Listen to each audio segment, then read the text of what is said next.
Hammaga salom ahli YouTube. Bizda kabachok sezon boshlandi. Hamma mana kabachok termoqda. Mayada pot kelmoqda. Kabachok. Bu juda ko'p kasalliklarga davo ekan.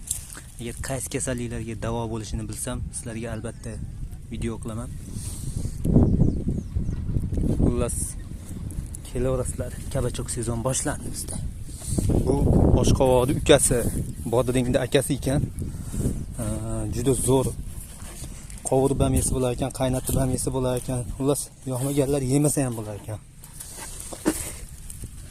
Mana hozir maytda kabachok topib oldik. Mana shuni abreska qilib tashlaymiz. Fiting deydi. Deb olib qarasak, mana kabachok. Yoqqan bo'lsa like bosinglar, yoqmagan bo'lsa dislike bosinglar, kanalga obuna bo'lib qo'yinglar. Sizlarni podpiskalar bilan ajomat pul ishlab atsak, monetizatsiya qilib